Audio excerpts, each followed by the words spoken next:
Dictation शुरू होगी 3 second बाद। स्वच्छ भारत अभियान एक राष्ट्र स्तरीय अभियान है विराम।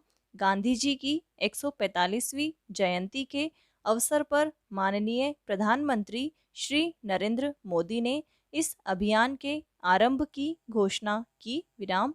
यह अभियान प्रधानमंत्री जी की महत्वाकांक्षी परियोजनाओं में से एक है विराम।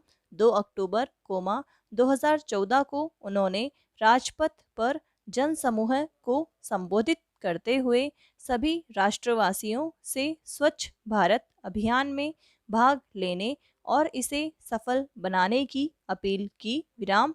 साफ सफाई के संदर्भ में देखा जाए तो यह अभियान अब तक का सबसे बड़ा स्वच्छता अभियान है विराम पैरा। साफ सफाई को लेकर दुनिया भर में भारत की छवि बदलने के लिए प्रधानमंत्री जी बहुत गंभीर है विराम। उनकी इच्छा स्वच्छ भारत अभियान को एक जन आंदोलन बनाकर देशवासियों को गंभीरता से इससे जोड़ने की है विराम। हमारे प्रधानमंत्री जी ने 2 अक्टूबर के दिन सर्वप्रथम गांधी जी को राजघाट पर श्रद्धांजलि अर्पित की और फिर नई दिल्ली स्थित वाल्मीकि बस्ती में जाकर झाड़ू लगाई कहा जाता है कि वाल्मीकि बस्ती दिल्ली में गांधी जी का सबसे प्रिय स्थान था विराम। वे अक्सर यहाँ आकर ठहरते थे विराम पैरा। इसके बाद मोदी जी ने जनपथ जाकर स्वच्छ भारत अभियान की शुरुआत की विराम। इस अवसर पर उन्होंने लगभग 40 मिनट का भाषण दिया और स्वच्छता के प्रति लोगों को जागरूक करने का प्रयास किया विराम। अपने भाषण के दौरान उन्होंने महात्मा गांधी और लाल बहादुर शास्त्री का जिक्र करते हुए बड़ी ही खूबसूरती से इन दोनों महापुरुषों को इस अभियान से जोड़ दिया विराम। उन्होंने कहा गांधी जी ने आज़ादी से पहले नारा दिया था क्विट इंडिया क्लीन इंडिया विराम। आज़ादी की लड़ाई में उनका साथ देकर देशवासियों ने क्विट इंडिया के सपने को तो साकार कर दिया लेकिन अभी उनका क्लीन इंडिया का सपना अधूरा ही है विराम पैरा। अब समय आ गया है कि हम 125 करोड़ भारतीय अपनी मातृभूमि को स्वच्छ बनाने का प्रण करें विराम। क्या साफ सफाई केवल सफाई कर्मचारियों की जिम्मेदारी है विराम? क्या यह हम सभी की जिम्मेदारी नहीं है विराम? हमें यह नज़रिया बदलना होगा विराम। मैं जानता हूँ कि इसे केवल एक अभियान बनाने से कुछ नहीं होगा विराम। पुरानी आदतों को बदलने में समय लगता है विराम। यह एक मुश्किल काम है मैं जानता हूँ कि इसे केवल एक अभियान बनाने से कुछ नहीं होगा विराम। पुरानी आदतों को बदलने में समय लगता है विराम। यह एक मुश्किल काम है मैं जानता हूँ लेकिन हमारे पास वर्ष 2019 तक का समय है विराम पैरा।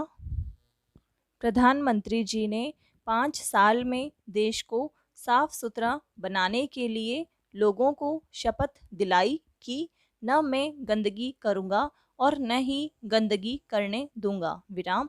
अपने अतिरिक्त मैं 100 अन्य लोगों को सफाई के प्रति जागरूक करूंगा और उन्हें सफाई की शपथ दिलवाऊंगा विराम। उन्होंने कहा कि हर व्यक्ति साल में 100 घंटे का श्रमदान करने की शपथ ले और सप्ताह में कम से कम 2 घंटे सफाई के लिए निकाले विराम। अपने भाषण में प्रधानमंत्री ने स्कूलों और गांवों में शौचालय निर्माण की आवश्यकता पर भी बल दिया विराम पैरा। स्वच्छ भारत अभियान को पूरा करने के लिए 5 वर्ष तक की अवधि निश्चित की गई है विराम। इस अभियान पर लगभग 2 लाख करोड़ रुपए खर्च होने का अनुमान लगाया गया है विराम। केंद्र सरकार और प्रधानमंत्री की गंदगी मुक्त भारत की संकल्पना अच्छी है तथा इस दिशा में उनकी ओर से किए गए आरंभिक प्रयास भी सराहनीय हैं, लेकिन सबसे महत्वपूर्ण प्रश्न यह है कि आखिर क्या कारण है कि साफ सफाई हम भारतवासियों के लिए कभी महत्व का विषय ही नहीं रहा, आखिर क्यों तमाम प्रयासों के बाद भी हम साफ सुथरे नहीं रहते, हमारे गांव गंदगी के लिए बहुत पहले से बदनाम है, लेकिन ध्यान दिया जाए, तो यह पता चलता है कि इस मामले में शहरों की स्थिति भी गांवों से बहुत भिन्न नहीं है, पैरा।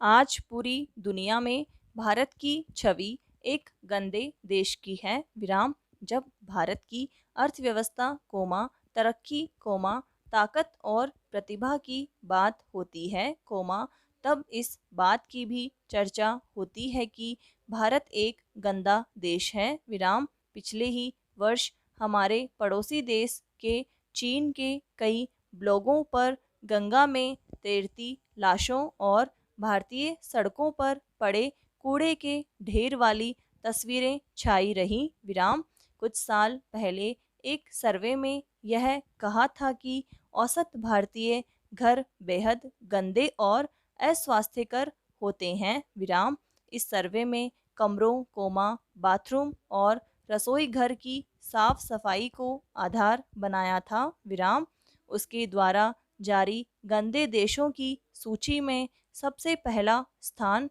मलेशिया और दूसरा स्थान भारत को मिला था, हद तो तब हो गई जब हमारे ही एक पूर्व केंद्रीय मंत्री ने यहाँ तक कह दिया कि यदि गंदगी के लिए नोबेल पुरस्कार दिया जाता तो वह शर्तिया भारत को ही मिलता, पैरा। ये सभी बातें और तथ्य हमें यह सोचने पर मजबूर करते हैं कि हम भारतीय साफ सफाई के मामले में भी पिछड़े हुए क्यों हैं, जबकि हम उस समृद्ध एवं गौरवशाली भारतीय संस्कृति के अनुयायी हैं, जिसका मुख्य उद्देश्य सदा पवित्रता और शुद्धि रहा है, वास्तव में, भारतीय जनमानस इसी अवधारणा के चलते एक उलझन में रहा है, उसने इसे सीमित अर्थों में ग्रहण करते हुए मन और अंतःकरण की सुचिता को ही सर्वोपरि माना है, इसलिए हमारे यहाँ कहा गया है, मन चंगा तो कठौती में गंगा, पैरा।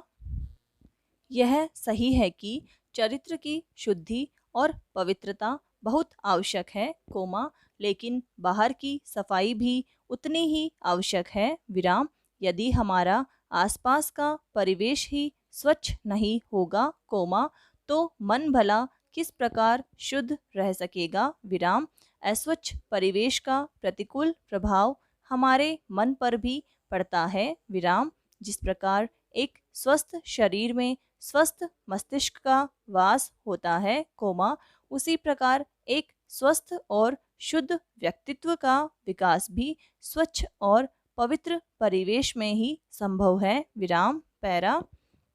स्वच्छता समान रूप से हम सभी की नैतिक जिम्मेदारी है, हर समय कोई सरकारी संस्था या बाहरी बल हमारे पीछे नहीं लगा रह सकता, हमें अपनी आदतों में सुधार करना होगा और स्वच्छता को अपनी दिनचर्या का हिस्सा बनाना होगा, हालांकि आदतों में बदलाव करना आसान नहीं होगा, लेकिन यह इतना मुश्किल भी नहीं है, प्रधानमंत्री ने ठीक ही कहा है कि यदि हम कम से कम खर्च में अपनी पहली ही कोशिश में मंगल ग्रह पर पहुंच गए, तो क्या हम स्वच्छ भारत का निर्माण सफलतापूर्वक नहीं कर सकते, समाप्त।